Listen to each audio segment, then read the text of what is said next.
Welcome to the Research Works podcast. My name is Dr. Dana Poole and I get the privilege of bringing to you a very special series this week.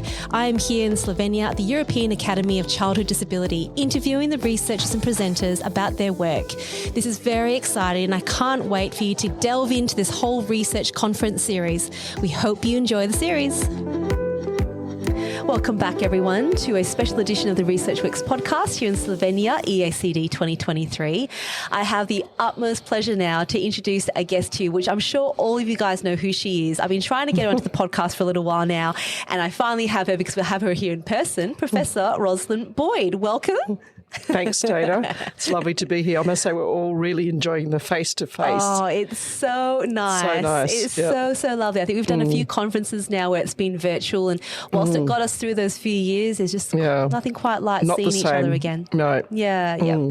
And you're very, very busy at this conference once again. I do see your name on many parts of the schedule. I've been having trouble following the schedule because it's so extensive. There's so much to it. But I'm really interested in talking to you about some of the work you've been presenting, and I know that this work is something that is still to be published. So we've got this great, exciting body of work to come. But this work has been performed by not just yourself, but your whole team at the Queensland Cerebral Palsy and Rehabilitation Research Centre at the University of Queensland, which I did visit not so long ago. It's outstanding. So let's talk a little bit about the REACH study. And I think that's the part I'm just so interested in, because there are so many parts to this, and I know that this is going to influence practice.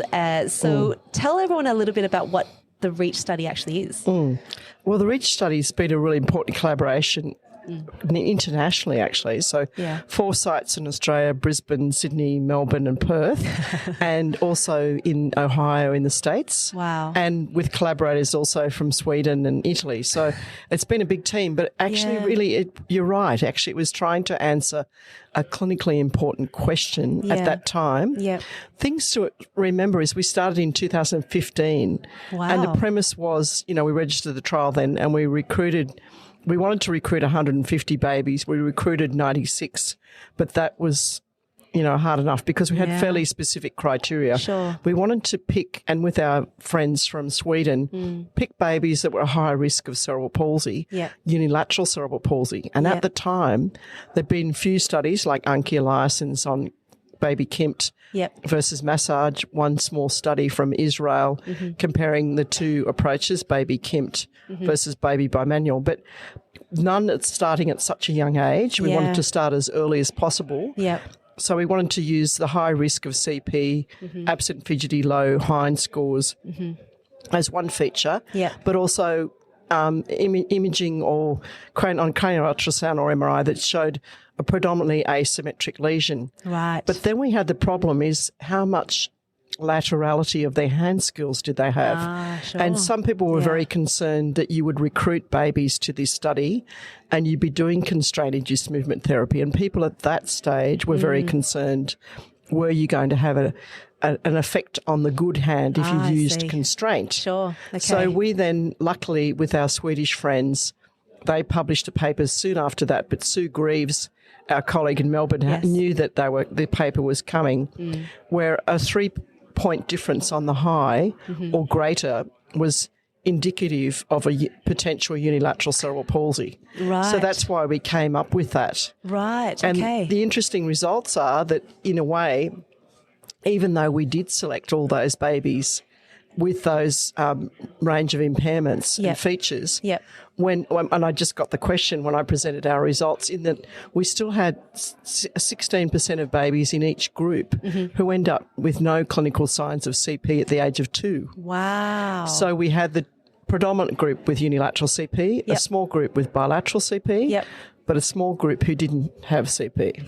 Wow, isn't that interesting? And I love how you described, I guess, the evolution of where to head, but it was always very topical. And when you say you registered back in 2015, it does seem like a little while ago now, but it really was, it's such a forefront, because we're talking about early detection, and if you're going to detect, you want to intervene. Yes. And so that was an important step, wasn't it? Well, and that was the other big debate we had, and particularly with some of your colleagues from Perth, in that, they wanted to randomised control trial. So Okay. they wanted to compare one or two or have a third arm who got no treatment. But ethically, you can't not intervene. And then if you have a comparison group, what does that look like? Does it look like something else that's really a third treatment? So that's why our study design was a randomised comparison trial, similar to what Leanne and I had done in older children with CP. Yes. But in a way, it sort of makes it a bit more challenging to say, are they different?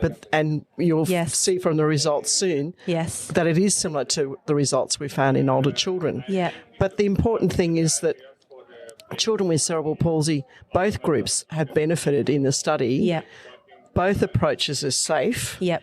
And they've all had a good outcome. Yeah. So, but the analysis gets more complex when you've got this group of babies who ended up with no features of cerebral palsy. Yeah. So did we cure them? I'm not sure that we did, but they have very, very subtle, only, they have no features of cerebral palsy at 2 from independent assessment. Yeah. But the good news is we have another study, our MRFF study in Australia, where we're looking at school readiness of all the babies from REACH.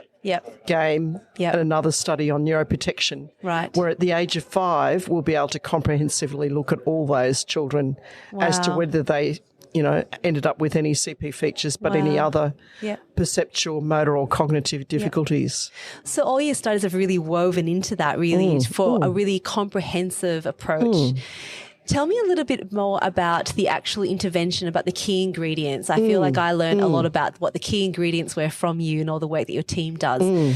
But let's go through them again, because I think that's really important to note and why it's different. Yes. Yeah. I think the key ingredient, which we learned a lot, because really the Baby-CIMT is designed by Anke Larsen. We freely attribute her work because and then the Baby-BIM manual really has been developed by Sue Grieve and others, Sue Greaves and others.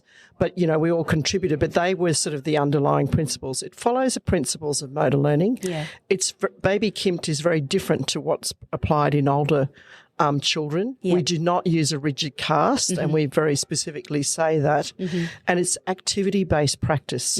So there's very little manual guidance. It's getting spontaneous motor activity, stimulating activity for the involved hand with its Baby-CIMT, and using very subtle restraint for the non-involved hand. Okay. But the key elements are really that it's at what level do you start at? Sure. Is the baby able to grasp? Are they pre-grasping? Yes. Are they able to grasp from the table, or are they refining their grasp? Yes. And the level that we commenced the intervention was very important. And we used a hand assessment of infants to do that, to give us an idea of the level of ability. Yeah. And it looks at the ability of each hand and then both hands together. And no other study has actually done that within the development of their intervention. Yeah. So it's not, when we talk about the principles of neuroplasticity from Mersnick or Klein, I mean, it's not about the dose. Everybody carries on about the dose, and that's a big feature I know in the literature. But it's what you do and what level you start at that's appropriate, the just right level. Yes. Not too hard, not too easy. Yes. And is it meaningful, salient to the baby? Are they motivated? Are they paying close attention? Yep. And then it's the properties not only of the activity that you're trying to stimulate, but it's the toy that you're trying to use. So in constraint, they were unimanual predominantly tasks and activities. Yes. Whereas in Baby-BIM, you're trying to stimulate both hands being involved either sequentially, one after the other, or both hands simultaneously. Yep. And again, it's got to be at the right level. Yep. Is it pre-grasp, grasp, or fine manipulation? Yep. And then the toys have to be appropriate for a bimanual task. I love that. Yeah. So, you know, all those sort of elements, I think, are the very important ingredients. But I think the other thing that REACH is very good about, when you think about a lot of the other studies being produced, it's not the therapist who's the expert. Yeah. It's very much geared to the mother delivering the intervention and being the expert. Yes. Using a coaching model. Yes. And people use that sort of terminology fairly freely. These days, yes. But I've just been in Tbilisi in Georgia, where they're part of our EU project, and they sort of said, oh, this is hands-off therapy. Yeah. We want to know how to do hands-off. Yeah. And I said, well, it's actually about how you relate to the mother. Yes. And if from your first visit, even in assessing the baby, yes, do you do all the handling of the baby? Or I would say to them, let the mother do the handling and you observe to assess. Use a doll to show them how to position the baby because you're automatically giving the mother more confidence and more ability that she's the one to drive what the baby's doing. Yes. Gosh, there's so much gold in there, and I'm trying to grasp all my questions I want to ask you, Ros. Let's go to the hands-off / I guess, coaching. I feel like the way that you've described it is perfect because as clinicians, we want to be able to observe, and hands-off doesn't mean we're redundant. I sometimes think that there is that misperception that hands-off means we're on the other side of the room, we're not really doing a great deal, we're not using our skills. No. We actually are using our skills. I think that a lot of therapists misconstrue their relationship with the parent. Yes. And, I mean, even this week in Cerebral, we saw some very, very impaired babies who had both, at very young age, had very severe quadriplegia, very severe cerebral visual impairment.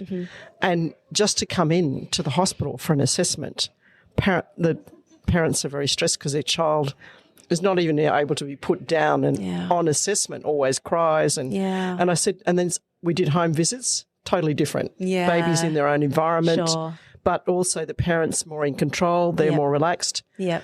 So it's giving parents the confidence to show their baby's skills, you know, even as part of the assessment process. Yep. But then in the intervention, we have families coming back now to the 5-year outcomes trial, and we have local providers who have these families going for their NDIS plans. Yes. And they said these parents know exactly what to do. Yeah. They're all over what goals their baby has, Yeah. what they're empowered. Yeah. But they're also autonomous. Yes. They're able to not just say, oh, well, I'm waiting on the therapist to tell me what to do next.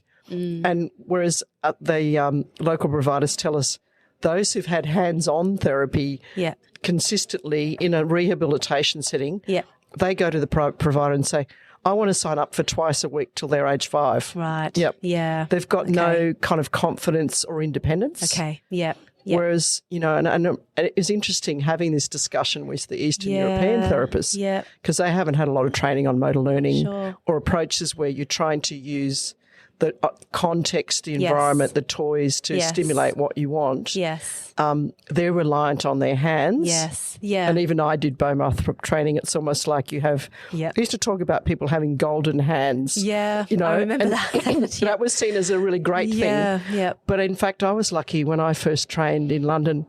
I had a mentor, someone called Sophie Levitt. And Sophie trained me. She said, from the minute you walk in the room, you don't need to touch that baby. You get the mother to do everything. And that sort of really stuck with me, actually. Yeah. It's such a shift, isn't it? And you say that absolutely right. I remember that feeling of I wanted to be amazing and I wanted to touch and feel and manipulate and see what that looked like. So I guess the question from there before I ask you more about the results is how sure are we about these principles of neuroplasticity and motor learning? Every now and then I do hear through the grapevine, usually through interventions that have not even been tested, so they're non-evidence-based, that sort of, I guess, turn the tide and kind of challenge the notions of what our principles of motor learning are in terms of being salient, in terms of being hands-off and child-initiated. But how sure are we about the science, about what it's saying about neuroplasticity and motor learning principles? I think the evidence is pretty strong now. If you look at the clinical practice guideline on functional therapy, most of the studies that were effective were child active. So I think that is definitely the case. Child must be active. Goal-directed is more effective than non-goal-directed. So that implies that if the child's active, they're not passively guided. And they have to be an active participant in the study. Now, that's good, but it gets more challenging with GMSS 4s and 5s. So it's thinking, well, your goals need to be different, and you have to use adaptive equipment, or you have to do other things that are going to make the goal achievable. In fact, there was a lovely session this morning with Helen Palataco and Hortensia Gimeno, who you should interview, about the co-op approach. And I think it was good that they kind of talk about, you set goals, but you also set clinically meaningful goals that the child has incorporated, or the family. But also it's thinking, not only about what you're trying to do, the goal, but also how much the incrementation is. Yes. And I think that's where the broad principles of motor learning have been helpful. Yeah. I mean, I originally was trained under Roberta Shepherd, so always a great discussion. Someone who inspired me to do paediatric physiotherapy. Yeah, wow. But I think it's also about, how do children learn? When I was in England, we had families coming from Europe, and then they still get Voiter therapy in some places. And I'd say, is the baby enjoying it? Yeah. And they'd say, well, no, the baby cries quite a lot, I'm afraid. And I'd say, well, do you think they're learning? Maybe not. Yeah. So I think those principles of neuroplasticity, not so much dose, actually. I don't think dose is crucial, is salience, meaningful, that the baby is paying close attention, they're motivated. Okay. The child is active, goal-directed. Yeah. I think those features tell you whether it's something successful or not. And it sounds like in the REACH study is those are all implemented but empowered for parents to be able to carry it out. Absolutely. Yeah. It's not about us. No. Well, it's about the parents recognising and saying, oh, now what's the next step? What's the next thing that they're going to do? Great. And having that autonomy to see that they could start to think, and when we did our LEAP trial in India, there was that great challenge. We still, again, had them in a good situation for practicing their hand skills. Yep. Pretty challenging in Kolkata and the countryside. Oh, my goodness. We had basic, principles of a small chair with a table, but, they often lived in the slum with not even a floor, let alone a chair. So positioning the baby so they could focus on their hand function, but then the parents picking objects from the environment as toys, because they don't have toys. Great, yeah. And it's just tailoring it to that sort of context, I suppose. And I guess that's the power of these motor learning principles too, is that it's not so dependent on having the haves and the have-nots, I suppose. Absolutely. We are empowering each person. So I know that the results are still to be published, so I don't want to give too much away, but in terms of a nutshell, what can we look forward to? What can we sort of glean from some of the results you have so far that you can share with us? I think the important thing is both approaches were safe. Great. So even starting Baby-CIMT early was not a problem. Great. They did not have any issue with their early manual ability, motor development. Even if they had some short periods of constraint. Yep. So they're both safe treatments. Yep. They were both effective. Some maybe not, we don't know differentially between, I think according to their level of ability, it'd be good to do a second analysis according to the level of ability, because treatments were effective for moderate to high functioning children. Yep. But the low-functioning children, it's harder to shift their abilities. Sure, okay. And I think that's what we're finding in all our early intervention trials. Yeah, okay. You'll need to talk to Kath Benfer because she's about to submit her LEAP trial. But, there's a difference between severity as to the outcome of these early intervention trials. Okay. And I think we need to think what we do for the more severe children is different, which is why kind of motor learning approaches that are adapted to the sort of level of ability, but also what the context is and the child being involved. Yeah.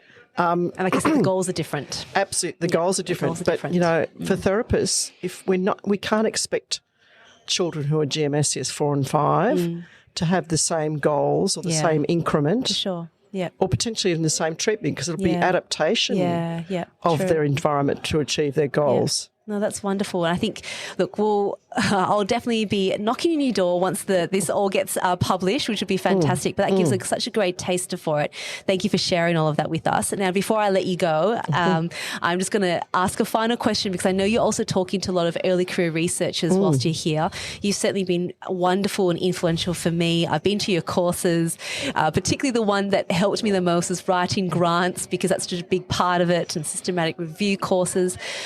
But from your perspective, you've now mentored and supported so many of us to get through PhDs and to go further from that.